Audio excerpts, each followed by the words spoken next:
ಜಾನುವಾರು ಕಳೆದುಕೊಂಡ ಹುದಿಕೇರಿ ಗ್ರಾಮದ ಕುಂಜಪ್ಪಂಡ ಗುಲಾಬಿ ಅವರ ಮನೆಗೆ ರಾಜ್ಯ ವನ್ಯಜೀವಿ ಸಂರಕ್ಷಣಾ ಸಮಿತಿ ಸದಸ್ಯ ಸಂಕೇತ್ ಬೂವಯ್ಯ ಭೇಟಿ ನೀಡಿ ಸಾಂತ್ವನ ಹೇಳಿದರು. ಈ ಸಂದರ್ಭ ಪೊನ್ನಂಪೇಟೆ ಅರಣ್ಯ ಇಲಾಖೆ ಅಧಿಕಾರಿಗಳಿಂದ ಸ್ಥಳಕ್ಕೆ ಕರೆಸಿ ಘಟನೆಯ ಬಗ್ಗೆ ಮಾಹಿತಿಯನ್ನು ಪಡೆದುಕೊಂಡು ಮಾತನಾಡಿ, ಘಟನಾ ಸ್ಥಳದಲ್ಲೇ ಇದ್ದು ಹುಲಿಯ ಚಲನವಲನಗಳನ್ನು ಕಂಡುಹಿಡಿದು ಕೂಡಲೇ ಹುಲಿಯನ್ನು ಸೆರೆ ಹಿಡಿಯುವ ಕೆಲಸ ಮಾಡಬೇಕೆಂದರು.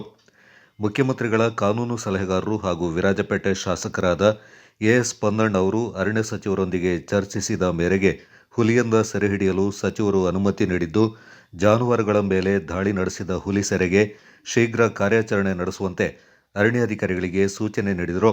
ಪೊನ್ನಂಪೇಟೆ ವಲಯ ಅರಣ್ಯಾಧಿಕಾರಿ ಬಿಎಂ ಶಂಕರ್ ಅವರು ಪಶು ವೈದ್ಯಾಧಿಕಾರಿ ಡಾಕ್ಟರ್ ಚಂದ್ರಶೇಖರ್ ಅವರನ್ನು ಸ್ಥಳಕ್ಕೆ ಕರೆಸಿ 2 ಹಸುಗಳಿಗೆ ಚಿಕಿತ್ಸೆ ನೀಡಲಾಯಿತು.